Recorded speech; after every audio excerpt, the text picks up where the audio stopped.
Once upon a midnight dreary, while I pondered weak and weary over many a quaint and curious volume of forgotten lore, while I nodded, nearly napping, suddenly there came a tapping, as of someone gently rapping at my chamber door.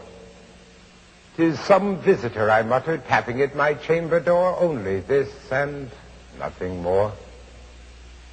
Distinctly I remember it was in the bleak December, and each separate dying ember wrought its ghost upon the floor. Eagerly I wished the morrow, vainly I had sought to borrow from my book surcease of sorrow, sorrow for the lost Lenore, for the rare and radiant maiden whom the angels call Lenore, nameless here forevermore. And the silken, sad, uncertain rustling of each purple curtain thrilled me, filled me with fantastic terrors never felt before, so that now, to still the beating of my heart, I stood repeating, "'Tis some visitor entreating entrance at my chamber door. Some late visitor entreating entrance at my chamber door. This it is, and nothing more." Presently my soul grew stronger, hesitating then no longer. "Sir," I said, "or madam, surely your forgiveness I implore. But the fact is I was napping, and so gently you came rapping, and so faintly you came tapping at my chamber door, that I scarce was sure I heard you. Here I opened wide the door. Darkness there, and nothing more. Deep into that darkness peering, long I stood there, wondering, fearing, doubting, dreaming dreams no mortal ever dared to dream before.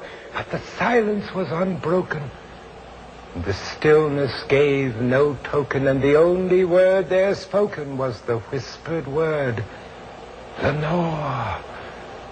And I whispered back, and an echo murmured back, "Lenore." Merely this, and nothing more. Back into the chamber turning, all my soul within me burning.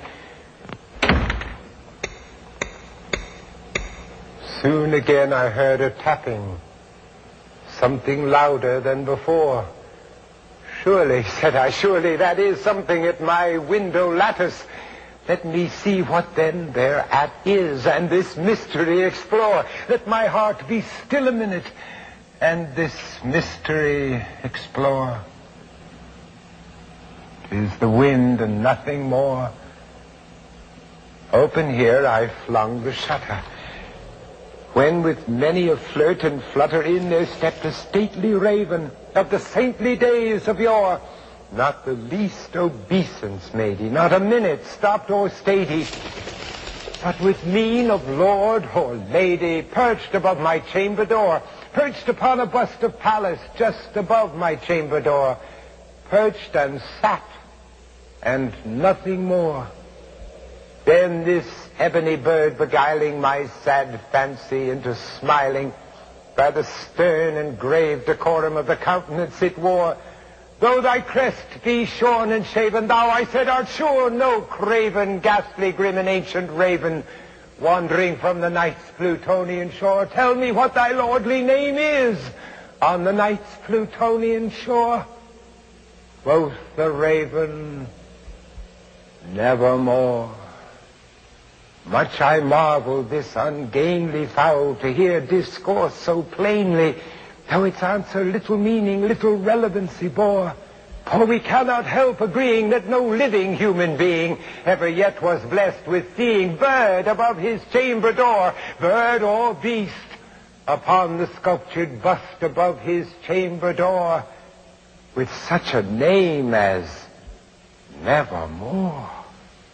But the raven, sitting lonely on his placid bust, spoke only that one word, as if his soul in that one word he did outpour. Nothing farther than he uttered, not a feather than he fluttered, till I scarcely more than muttered, other friends have flown before. On the morrow he will leave me as my hopes have flown before. Quoth the raven, nevermore. Startled by the stillness broken by reply so aptly spoken, doubtless, said I, what it utters is its only stock and store, caught from some unhappy master, whom unmerciful disaster followed fast and followed faster, till his songs one burden bore, till the dirges of his hopes that melancholy burden bore of never, nevermore.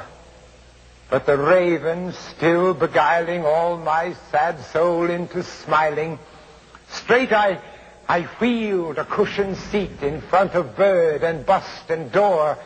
Then upon the velvet sinking, I betook myself to linking fancy unto fancy, thinking what this ominous bird of yore, what this grim, ungainly, ghastly, gaunt, and ominous bird of yore meant in croaking, nevermore.